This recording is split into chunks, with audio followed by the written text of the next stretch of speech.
नमस्कार दोस्तों। कहानी गोल्ड में आज सुनिए मीनू त्रिपाठी जी की लिखी कहानी परिवेश।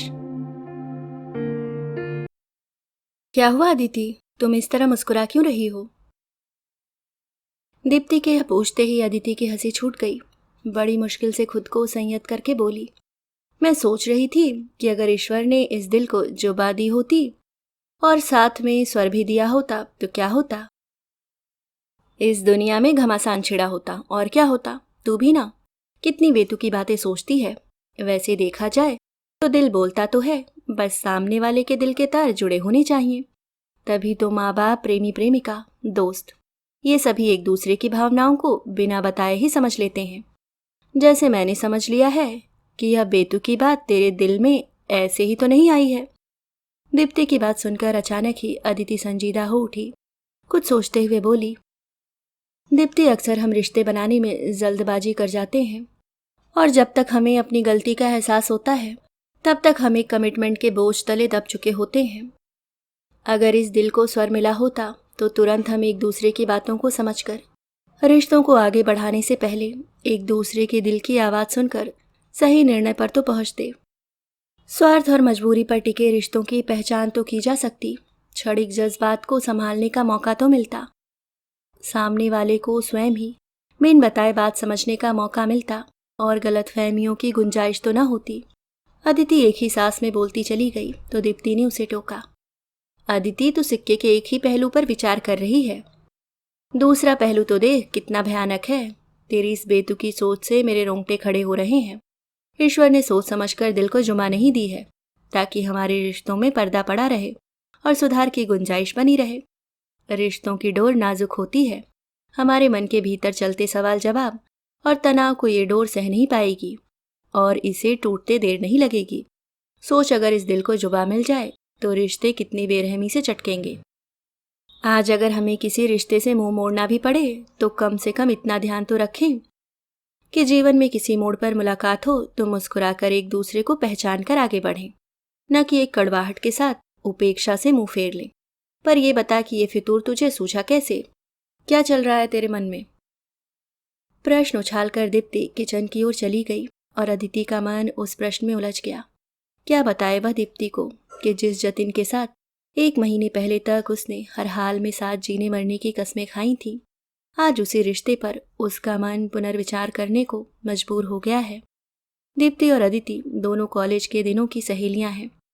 दीप्ति एक मल्टीनेशनल कंपनी में काम करती है, वहीं अदिति MBA कर रही है और आजकल दीप्ति के साथ ही रह रही है।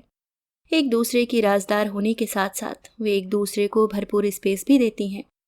इसके अलावा समय समय पर एक दूसरे की समस्याओं के समाधान के लिए उचित मार्ग भी सुझाती हैं। MBA के दूसरे साल में इंडस्ट्रियल ट्रेनिंग के दौरान अदिति की मुलाकात जतिन से हुई। एक बड़ी कंपनी को सहजता से चलाते हुए जतिन के सभ्य और आकर्षक व्यक्तित्व से प्रभावित अदिति उसे कब दिल दे बैठी पता ही न चला।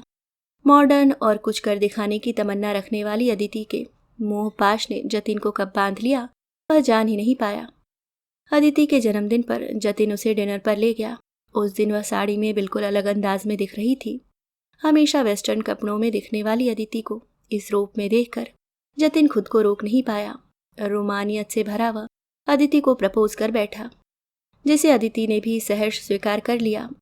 दोनों इस रोमांच से गुजर ही रहे थे कि तभी जतिन का बर्थडे आ गया।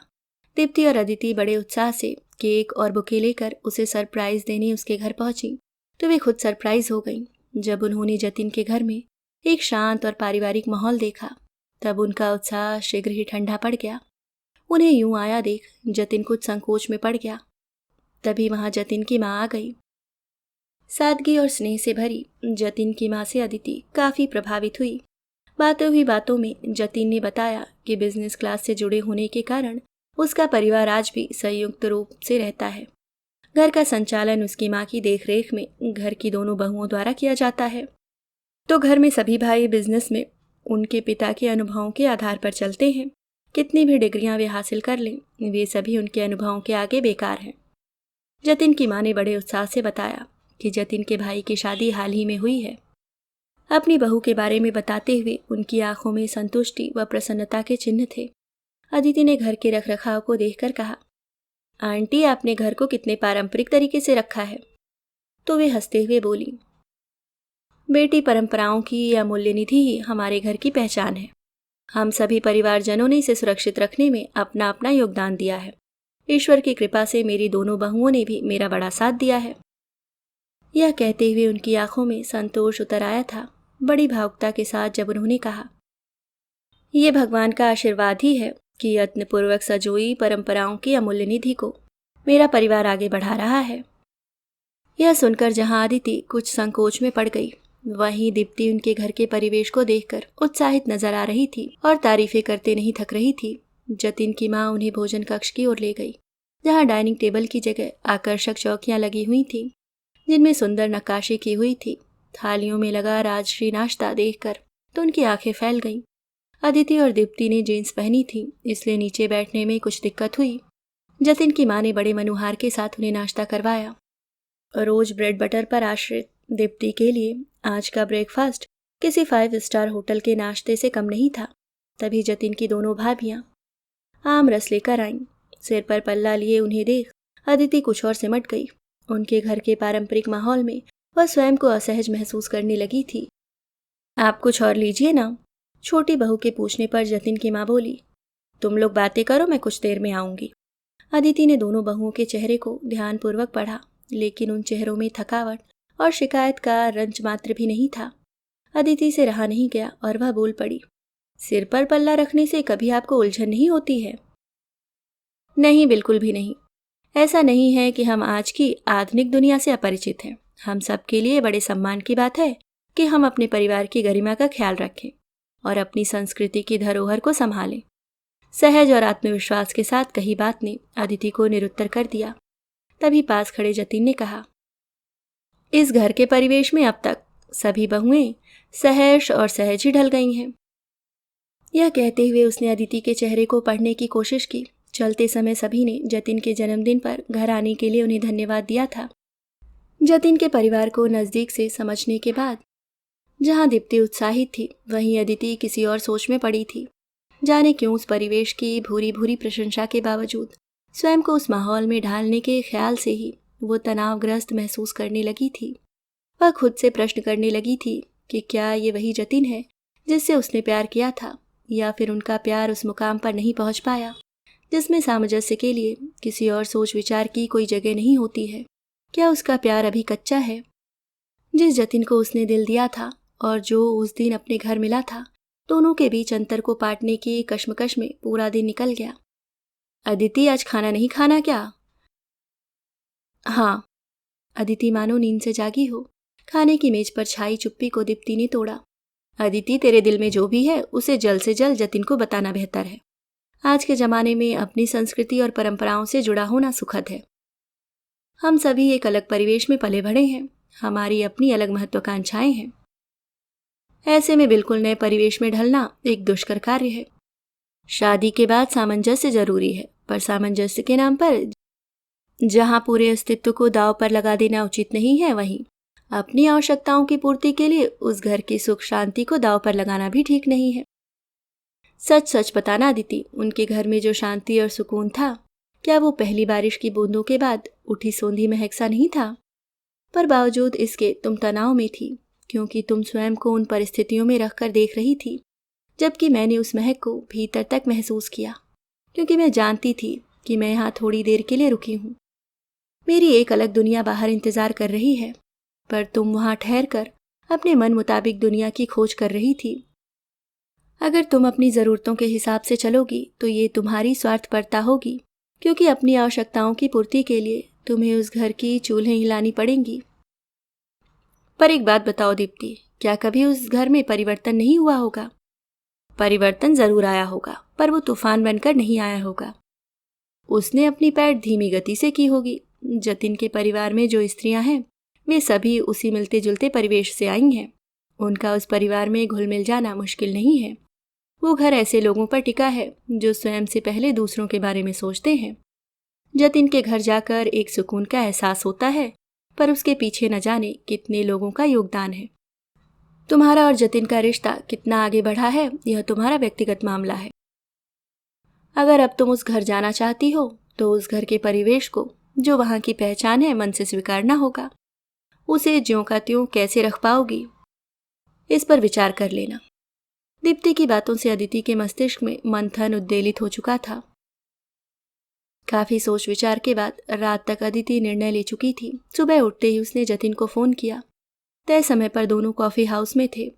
आज जहां अदिति तनाव रहित थी, वहीं जतिन कुछ असमंजस की स्थिति में था। जतिन के कुछ बोलने से पहले अदिति बोल पड़ी। आज मैं जो कुछ कहूंगी, मुझे विश्वास है तुम समझने की कोशिश करोगे।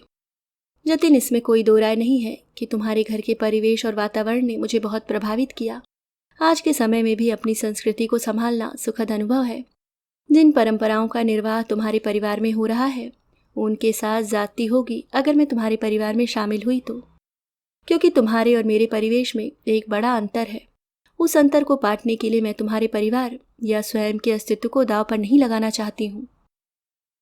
मैं तुम्हारे घर पर आकर सुकून के कुछ क्षण तो बिता सकती हूँ, पर पूरी जिंदगी नहीं, क्योंकि मेरी अपनी अलग उड़ान है। मुझे अपनी मंजिल तक पहुँचना है।